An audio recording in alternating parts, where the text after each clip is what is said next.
The government is said to be mulling taking a stake in struggling airline Flybe, despite concerns about state aid rules and a fierce backlash from the budget firms rivals.Ministers are in talks with Flybe and the European Commission to ensure any rescue deal did not contravene rules about government intervention, the BBC reported. Read more. Flybe's planes at risk of being impounded as wait for rescue package goes on. While the government has already agreed to measures including a reduction in air passenger duty for the budget airline, it is reportedly now considering offering a loan of up to £100 million. State intervention has already proved controversial among Flybe's rivals, with Willie Walsh, chief executive of British Airways onWhile, branding it a blatant misuse of public funds. Government officials have reportedly insisted that any loan would be on commercial terms.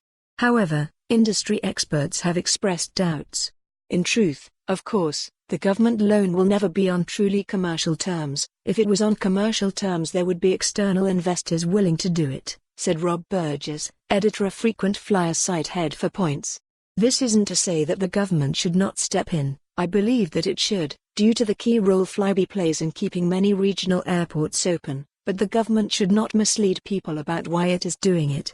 Flybe's major shareholders, including Virgin Atlantic and Stobart Group, have pledged to pump an additional £30 million into the airline, though this is not thought to be enough to secure its long-term future. Nigel Frith, senior market analyst at Ask Traders, said the reports suggested that Prime Minister Boris Johnson isn't willing to let anything get in the way of attempts to level up the UK, even if this means supporting a weak business model in a company which could find support from its wealthy owners. Questions have also been raised about the interest rates attached to a potential government loan. Alana Gomez, spokesperson for flight comparison site JetCost, said, high interest rates would likely stifle any chance the airline would have to recover, whilst a low interest rate would welcome criticism from opposing airlines and allow for complacency.